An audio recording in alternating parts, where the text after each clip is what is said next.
All right, welcome to tonight's Dirt Floor Chats. I was in Norway.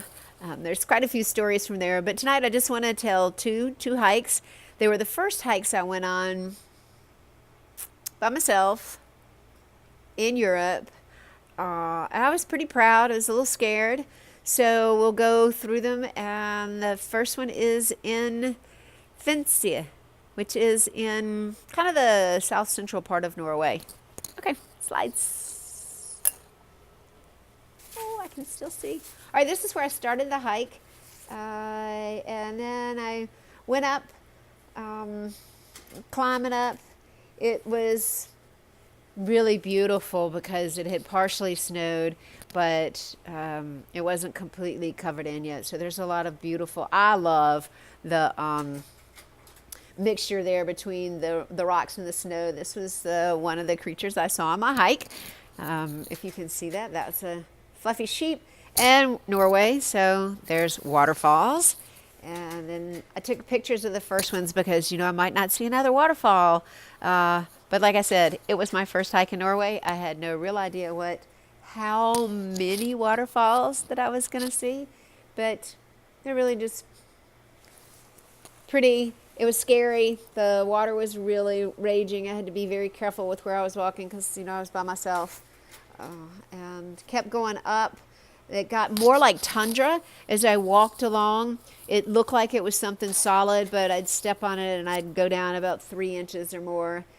And kept going up. And I had heard they were working on a ski slope jump, and I thought this was the ski slope jump, but turns out it's the covering for the train because this is an area that gets a lot of avalanches and so much snow because of the weather. So they cover that part of it, and then the other part of it, I guess they just plow through it in the middle of the winter, deep winter, and then it got more cloudy, and I started getting pretty nervous because I could see that it was snowing on the other side of the lake, and I had a feeling it was going to come at me. This is from my journal. Couldn't believe I was walking in green jeans, 2 shirts, a sweater, Parisian hat and scarf, gloves, black punk boots, and a knapsack. There was supposed to be a red T in the road in the path. I never saw it, so I kept walking along. I wanted to get to this really blue glacier, but it was too wet. Some of the houses and huts along the way. I walked up the waterfall, took pictures of the first little one, thinking that it might be the only one I see. And each time I kept wanting to go higher and higher and higher. And it got so windy. If I lifted my foot and I wasn't really quick about placing it back down, the wind would carry me away. I was really leaning at the top of it. It blew my camera strap, and I thought it had taken my camera. I had to come back and hide behind the rocks anytime I wanted to change the lenses. It was a very fun, intense first hike.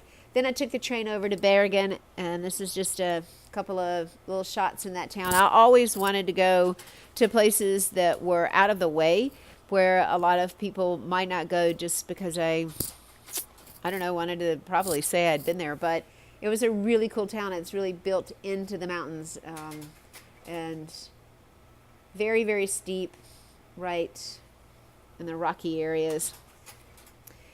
And this is so Viking. I believe there really were very few churches in Norway, but I'm not sure, and I can't remember this is one or not. It looked kind of like one, but it might not have been. But it's very cool Viking architecture.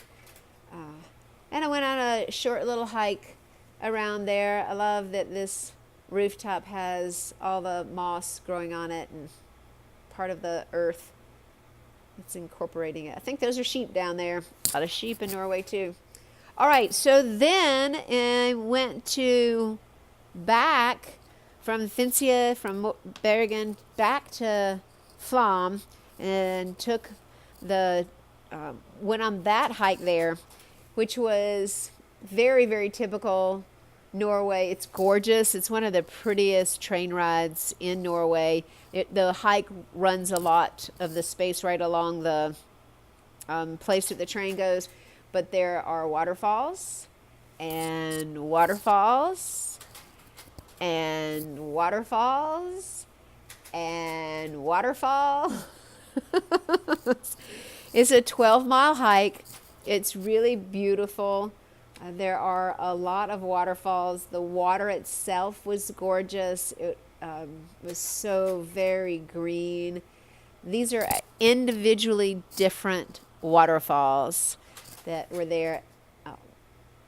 It was late fall. You can tell from the yellow leaves on the trees. But in the summer, there's actually a little bit stronger sense of waterfalls because, yes, they do turn them on and off. Norway uses their waterfalls for a lot of hydroelectric power. So you think that they're just made up, but in a way they kind of are because at the top of it, they have a lot of dams to get their power from the area. It was raining very hard when I was out here taking it. Look, here's a house. Like, how do you get to that? I don't know. Maybe when it gets really snowy, you cross-country ski in. What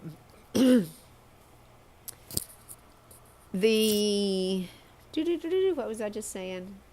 That it was raining really hard. So at one point, I had to pee, and I finally found a ledge where there was not raining because I didn't want to get even wetter and colder by peeing right there anywhere. I had on 2 pairs of pants, 3 shirts, a sweater, a coat, and a hat with plastic. But it was absolutely beautiful. So many waterfalls and strong water, then almost completely calm river. So deep there, I guess.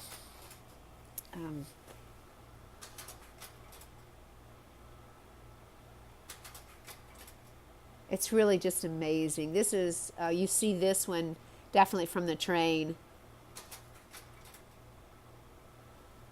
I can't kayak this kind of water, but when on one of the slides further down, this one, I was fascinated by the water, obviously, taking a lot of pictures of it, but I never, ever imagined in my life at that point in time that I would ever be kayaking whitewater, much less a whitewater kayak instructor. So you never know what's going to happen. This is the tunnel.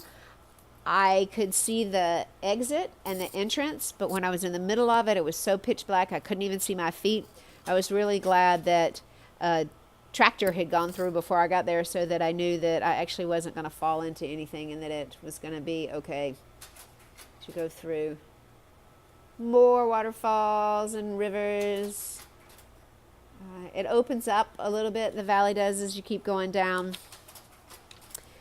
I had stayed at this one place, and there was a brother who was one of the operators, and his sister operated, and they were at this kind of small little hostel hotel that at the end of this hike.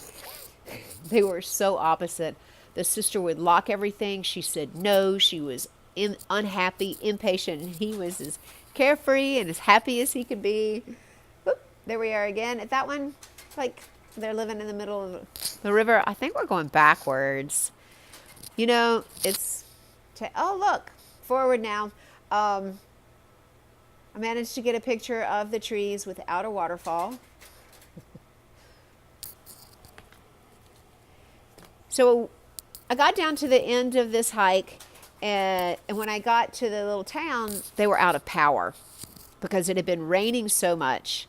Everything was saturated, and they were having some real troubles with all the lines. And eventually, the next day, they were having more trouble than that. Well, I got down to the hostel, the hotel, inn, I guess we will call it. It was very small. Everybody was sitting in the basement downstairs, in the basement eating by candlelight. It was really fun, though, because everybody was more talkative and hanging out, and that was the little town of Flam. And then the next day, I got on a boat and went through the fjords. They had a boat the day after the storm that was very old looking because they couldn't get the big boat I had been on this day over to Flam. So the captains brought it out. It looked like it was, from the 1950s. He had a bunch of people on it, and he said, I haven't had this many people on this boat since World War II. It was the boat that he used to use to get people to escape from Norway because it was a real volatile area with the Germans when they came in. And it was the closest that I had ever felt like history was very, very alive, because they were on that boat and I had gone out the way that they had gone out to rescue their lives. But obviously really pretty when I was there, with some coming clouds and coming weather. This was the road the next day that was supposed to be passable, but huge landslide had happened. They were trying to clean it up, and they got a backhoe to come in and clean it.